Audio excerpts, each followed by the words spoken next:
Rarity lifted a bright purple quill in her magic and floated to the ink pot nearby. She caught the ink scent, thick and bitter, as the fresh cut nib punctured its surface. Then she withdrew it and laid it out on the signature, swooping, elegant lines. The dark liquid sinking down into the coarse paper of the contract until it was firmly entrapped. Filthy Rich smiled. "I'm sure this will end up being a profitable arrangement for the both of us, Miss Rarity," he said, pulling the contract back to himself and putting his own signature above Rarity's. "I am simply grateful for this opportunity you've given me. I'm looking forward to get this place up and running as soon as possible." Well, you can rest assured that it will be well promoted by the Barnyard Bargains. Rich put up the contract to his briefcase with a stack of other papers. "I don't usually take strong interest in these type of niche types of businesses, but a friend of minimum is a friend of mine. Who knows? Maybe it's a sign that Ponyville's due for another growth spurt. Bring some hip young ponies who want to buck the city trend all that night. Might even attract some celebrity types from Canterlot." "Well, I don't know about celebrities," Rarity laughed. "But if my humble shop serves to help your community grow, I don't think I could ask for more than that." "I like your attitude, Miss Rarity," Rich replied, winking at her. She looked around the showroom, nodding in approval. "I think you'll do just fine around here, and what you've done in the place so far is simply wonderful. I can't wait to see what you do with the outside come springtime. It's about time this old place stopped being an eyesore for the whole town. If you need anything else, just give us a holler." "Actually, there is one tiny favor I might ask," Rarity said, glanced at the lamps around the room. "You wouldn't happen to know where Barnyard Bargains will get another shipment of lamp mantles in, would you? Everyone's always been sold out, and I haven't been able to upgrade my fixtures all winter." Rich looked closer at the lamps around the room, and his jaw dropped as he noticed the telltale shadows of the open flames flickering behind the frosted glass. "My word, Miss Rarity, I had no idea you were working with unsafe hardware like that. I'm mighty sorry. It's the manufacturing plants I order from, and they always get overwhelmed this time of year. Every pony always waits till the last minute to do the winter maintenance." He shook his head ruefully. "It ain't good for business, but I'll tell you what. Soon as I get another order in, I promise you'll be the first to know." "Thank you so much, Mr. Rich," Rarity said, following him to the door. "I have concepts for you to review by the end of the week." "Pshaw, ain't no rush, Miss Rarity." Rich's breath turned into fog as he stepped out into the cool evening air. It started to snow again. Large heavy flakes were drifting hazily down increasingly thick waves. "You take your time. I know when to push the line and when to step back. Comes from working with the apples so well. Well, you have a good day now. You hear?" "And you as well, Mr. Rich." Rarity closed the door and let out a resigned sigh. And that, as they say, that is that. Minnie had always been true to her word. She had spent the past week searching out alternatives to repair the damage done by the Canterlot Historical Society.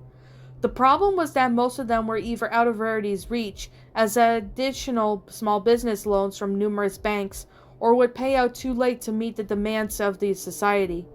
It had turned out that Rarity's best option was to get a personal investment contract, and Minnie had gone to Filthy Rich personally to recommend her. Despite Rich's amenability, his help hadn't come cheap. In the end, he and Rarity had negotiated that Barnyard Bargains Inc. would receive a 20% royalty to share from all the revenue generated by her shop for 10 years, as well as guaranteed portion of the shareholding should held her business go public. Rarity had also agreed to design her exclusive seasonal lines for the Barnyard Bargains during the next 5 years at the non-competitive price points against her own stock. Her name would be associated with those lines, however, and she would receive royalties, in addition to the exposure she would get from all these lines across Equestria. even though she was able to appreciate why his terms were so steep. He was taking a huge risk after all, especially since her business was already in financial difficulties, and he and his own profits to look out for it. Still felt a bitter taste in her mouth to say failed to start her business with an exclusive owner, entirely under her own power. Yet if the past several weeks had taught her anything, it was that there were almost no way she could undertake something to so monumental alone. Even if it was possible, going at it alone hadn't done nothing to make her happy. Even if I'd rather not allow others to step in and work for me, I suppose making compromises like that are just a part of doing business. Rarity walked around the room and one by one shut off the lamps and eased the room to the night. The last thing she passed was the first display of racks she had managed to fill with mock-ups. Numerous gems winked out from her reach. Perfect pleats and exasperatingly sculpted collars she gently dimmed at the flame into darkness. These designs, at least, had turned out exactly as she hoped. She had gave him a broad smile before turning away and heading up the stairs. For the first time, everything feels like it's getting on track. As she reached the top of the stairs, she turned to the bathroom and stepped up onto the marble vanity. She dampened a cloth and rubbed gently in her eyes, in effort to remove the mascara from her eyeshadow. She paused, however, when she heard a slight creak from somewhere outside. It sounded like it came from one of the older boards of the staircase. She paused, quirking her ear and listening before frowning slightly and resuming her work.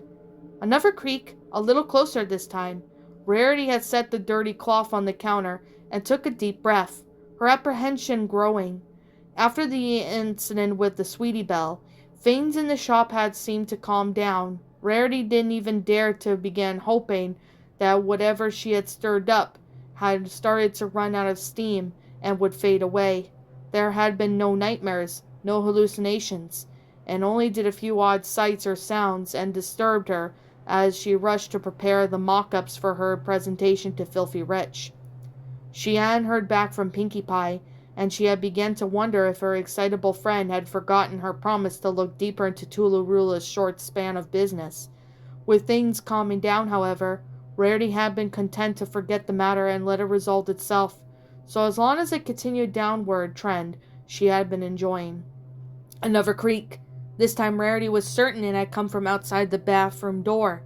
She heard it and became aware of a strange pressure, like the air had become denser and harder to breathe. She had an uncanny impression that something outside was looking for her, or that it knew where she was and was drawing carefully closer. With a soft click, the latch slid away from the latch, and the door began to slowly open.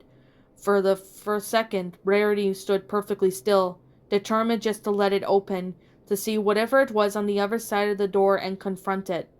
She was getting tired of fighting and tried running, and even so she wanted to slam the door and shut and lock herself inside until it was safe and quiet again. She forced herself to stand still and watch whatever it was about to happen. The door slowed to a stop. After opening for an inch or two, it wavered ever so slightly before falling totally still. Rarity listened intently, but only heard the gentle hiss of the lamps above the vanity. She could see that the boards of the hallway floor beneath the edges of the purple area rug she had put down. The hall light was off, but the light coming from her room was more adequate to illuminate the passage. She heard nothing and saw no signs of movement, besides the gentle rise and fall of the light. Rarity licked her lips and pulled her hooves down from the vanity, turning and facing the door uncertainty. She took one step forward, then another, scanning the tiny patch of the floor outside the slightest sign of motion. She had laid a hoof on the latch and froze there, waiting. She tensed slightly, ready to pull the door open, but stopped short several times. Letting the door open had been one thing. Opening it herself, she found it was another. Something was in the hall, waiting for her. She couldn't bring herself to move any farther towards it. With a pang of shame, she pushed the door and shut it and let the latch fall into place. She stopped short of locking it, content to lean against it and listen for any reaction shutting the door might have provoked it. but she still couldn't hear anything. She bent down, keeping a firm grip on the door panel just to keep it shut, and looked out through the keyhole. As far as she could tell, the hallway was empty. She didn't know what she had expected to see, and she wasn't sure if seeing nothing at this point was worse than seeing something. Anything that might be watching for her on the other side of the door. She was about to pull back when she noticed the far wall of the hallway fading from her vision. She frowned and squinted, but did not even as she did so. The dim lines of the wall's paneling vanished into darkness and did not reappear. As she watched, the light started to visibly fade from gold to dim, sickly yellow, and then to a vague, sputtering bursts of dull orange. The lights in the bedroom are going out. Rarity leapt up and lifted the latch, but froze as she was just about to fling the door open. She had a sense that she was being played with, maybe even lured out of the bathroom and into the hallway. Why, what's the point? She thought to herself. She thought of calling out to Changeling or whatever it was out there to show itself, but she felt idiotic for not thinking it. There was nothing out there that could answer her. Nothing with enough intelligence that left it would do any good anyway. A loud, glassy crack shaped in the direction of the vanity. Rarity glanced back sharply, searching for the source of the sound, but didn't notice anything wrong at first. But as soon as she turned back to the door, the light in the bathroom suddenly dimmed, and Rarity turned again just in time to see the closest of two lamps go dark behind her. Her mouth fell open and she almost let go of the door in shock. "It's in there, with me." She heard a soft metallic squeak. Then she saw the two-sided lever attached to the farthest gas valve slowly, tremendously tilting off to one side. The flame above it started to shrink, and the shadows in the bathroom swelled and pulsed imitatively in response to the choking fire. Rarity dashed over to the other side of the vanity and flicked a hoof on the switch, knocking it open into position and letting the flame surge back into full strength. She took a moment to nod in satisfaction, but in that moment she heard the latch rattle behind her. Whirling, she saw the door itching to open, but this time there was nothing but darkness visible behind it. The lamps outside had been shut off. She realized that she was given a choice, light or the door. She couldn't physically hold both at once. "It doesn't need the door," she told herself, trying to control her breathing. "It's trying to wear you down. Besides," she said bittedly, "I have tricks too." Defiantly, she flicked the switch to the gas off. In the same moment, the flame was snuffed out. She lit her horn and filled the room with the radiant blue light. What little she could see of the hallway faded into view. It was empty, and the door had once again stopped moving. "I think that's quite enough of that," she said, nodding grimly. As she stepped past the mirror, however, something caught her eye in the cold, pulsing light of her horn. Frowning, she had turned away from the door and stepped back into the vanity. As she drew closer, she saw a dark, crooked fracture in the lower left corner of the mirror. She reached down and touched it, feeling the precise silk-sharp edge where the glass had broken. Did it do this? She wondered, pulling back from the old caress of the broken edge. But why? A memory made her freeze again. The mirror and the dark fracture within it, and then she'd seen something similar before. The mirror in the library, in one of the red frame just with an angry crack running through it. She had never given a second thought in all the years she had visited that library. But in the past few visits it had drawn her attention that she hadn't understood why. However, now, she stepped away from the mirror, watching it for any signs of additional inconsistencies. As far as she could tell, there was nothing strange about her reflection or the room behind her. Turning away, she stepped carefully into the door, and she felt as if she were being led by something, as if someone wanted to understand her connection. But even though she disturbed it, she felt that she had no choice but to go on the place where she could confirm her suspicion. The blue light of her magic filled the hall, but it failed to reveal any watchful figures or anomalous shadows. A moment later, however, she heard another creak on a few steps, just below her and out of sight. "All right, fine," Rarity hissed. "Let's see where this goes." She strode down the hall past the stairwell, very sense strained to catch some sign of what was leading her on. She even felt the impalpable currents of the magic in her mind, but couldn't detect any twinge of wayward power that might indicate that she was facing. Rarity grimaced as slight of throb pain pulsed in her horn, and her light flickered and receded for a moment. The end of the long day was not the best time for her to be using her prolonged magic. She was starting to feel like she was holding up a heavier and heavier weight in her neck, and the cruel grip of the headache started to tug at her edges of her skull. When she reached the bottom of the steps, however, she intensifies her light to combat the darkness of the showroom. The blue glow made everything frozen and lifeless. The air was heavy with expectation. Right, the mirror, she remembered, zeroing through the fog in her fatigue for the reason she had left the upstairs. If I'm right then, Miss Dog-Ear, Celestia, this could be worse than I imagined. She turned her head and headed for the kitchen, grabbing a latch from the basement door with a hoof and pulling the narrow door open. The darkness within seemed to drink Rarity's light like a tar pit, swallowing whole and betraying no sign of beneath its inky surface. Rarity gave a pained groan and intensified spell once more. Pushing back the shadows felt like it was trying to move a boulder with her bare hooves. This should not be hard, she thought, but the darkness gave a few inches to reveal the naked serpent line of one of those lamps.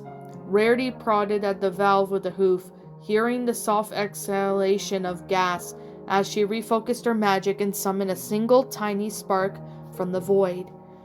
The flame caught with an angry burst, and Rarity let out a breath of small cry as she allowed her magic to die. She didn't think 2 spells would have cost her so much effort, but she was growing more tired with every second. She was starting to feel a little sick from the exhaustion. The headache was there to stay now, and made her way, shaking down the stairs with a wavering scowl. Another spark in the lamp at bottom. Rarity slumped against the wall with an effort and felt her stomach heave. I need to know, she thought, though through the fog that had settled on her. I need to be sure, then I can go to sleep. Sweet Celestia, I need sleep. She made her way to the stacks of paintings on wobbly legs and sat down on the hard beside them. She pulled them side to side one by one, lacking the energy to do more than lay down them as she sifted through them. She barely noticed the horrible grotesque images. They were blending together in a repugnant collage of blurring paint that seemed to melt from their canvases and coalesce into the incomprehensible atrocity behind her. A lake of ruinous distortion, ready to suck her in and drown her as she allowed it. She paid them no mind. The portrait, she had to find the portrait. It was the only thing she could keep defensively in her mind. Everything else was fading, bleeding away and blurring into the maelstrom of monstrous art, piling up behind her. Just a few more. Just a few more. As she put another painting aside, she knocked the jar backwards from its precious perch on one of the shelves, and it fell to the floor with a crack. Rarity grimaced and pulled it upright before the clear liquid could leak out, then kept going as a strong acrid smell began to fill the air. It reminded her vaguely of the pine trees, but she had more pictures to get through. Rarity wanted to sleep. She had never wanted to sleep so much in her life. Once the portrait was found, she could think about resting. There were only a few canvases left. The lamp was so bright it hurt her eyes. Why is it so bright? She turned the canvas over and she recognized the scene from the portrait and scrunched with blurry eyes. In the background, she could clearly see a mirror in red frame hanging from behind the easel and an empty stool. It was the mirror that had always hung in the library. There was no mistaking it the way the frame curved gently inward towards at the center, rising up, form slightly raised, rounded the points in the corners. The only difference was that in the portrait it appeared to be undamaged. Why did Miss Dog-Ear have it? Rarity thought groggily. She mentioned, what did she mention? The auctions, that's right. She must have bought it after Tula died. Why was it so important?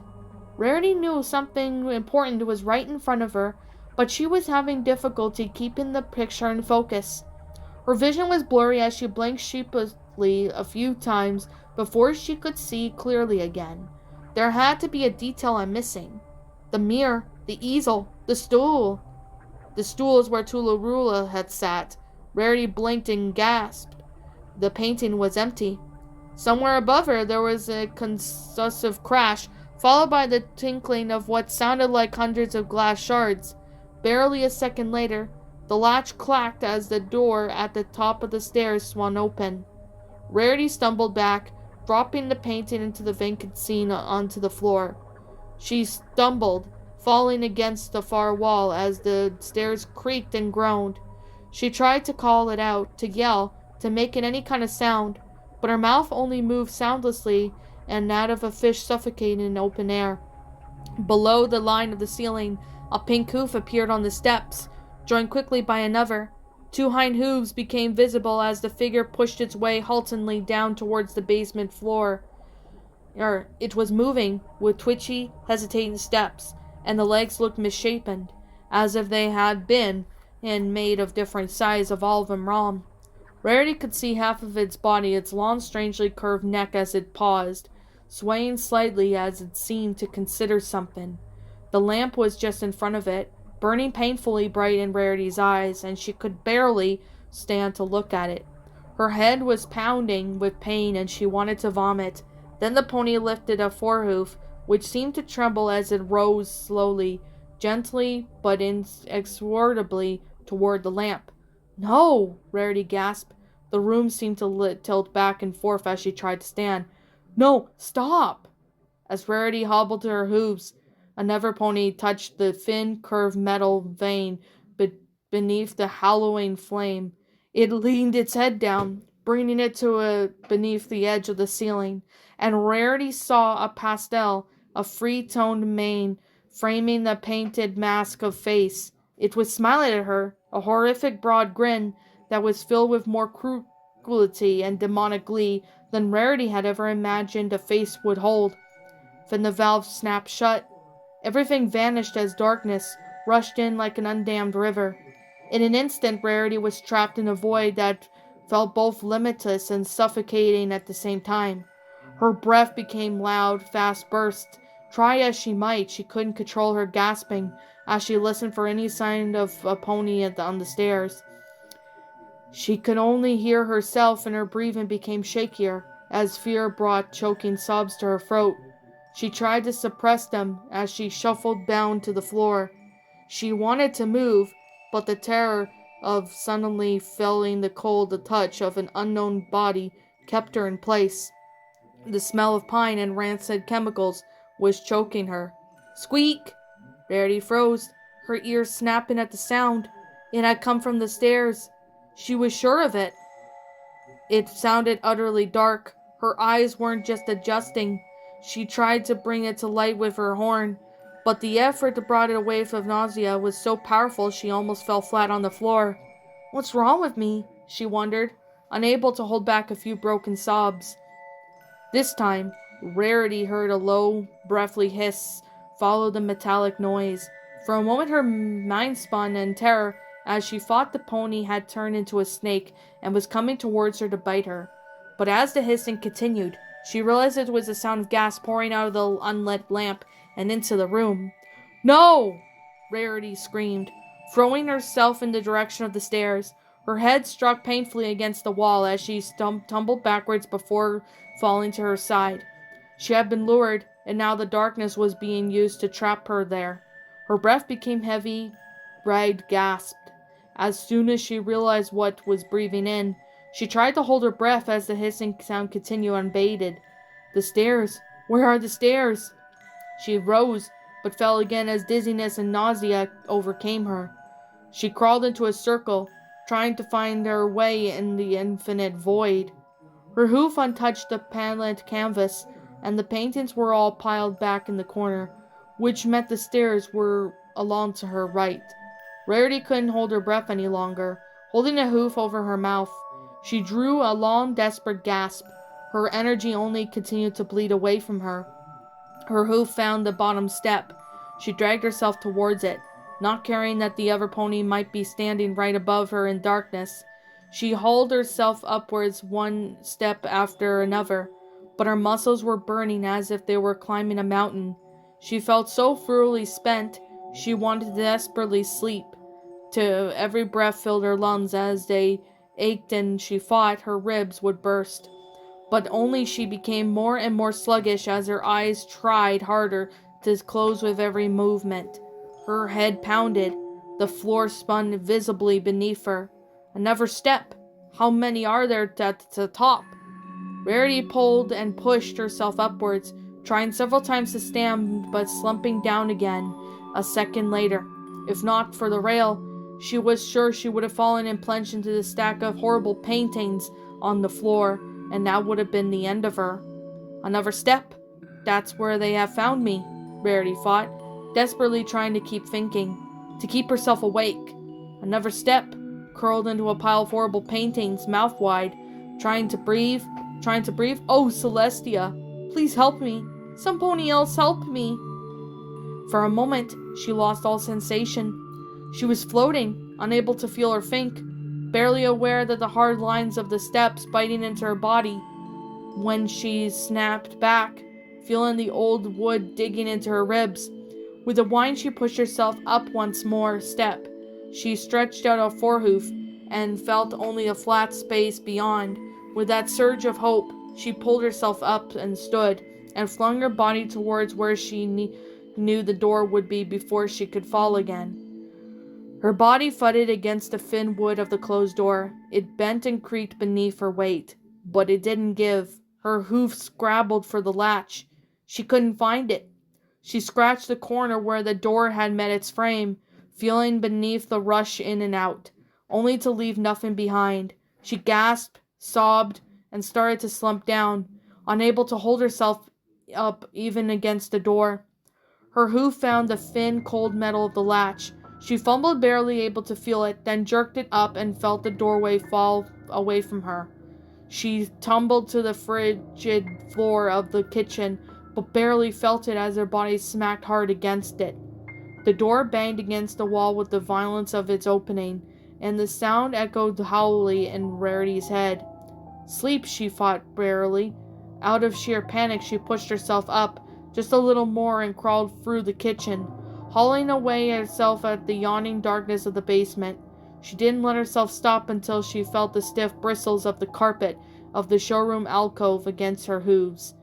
When she finally let herself collapse, she drew the enormous breaths, filling her lungs with clear, odorless air. With every breath, she waited to feel her strength returning to her. It didn't come. She drew in a few more deep breaths, trying to pull her life around from the air, but her body felt so heavy. Darkness filled her mind as she closed her eyes, bringing the blessed sweetness after the agony of her struggle. Not yet. I can't sleep yet. I can't. Something was wrong. She wasn't waking up. Her headache was fading, but being replaced by emptiness. She could barely feel her body anymore. With a tremendous effort, she had forced her eyes open and raised her head. With all the final bit of focus, she heard the loud hissing filling the kitchen and showroom.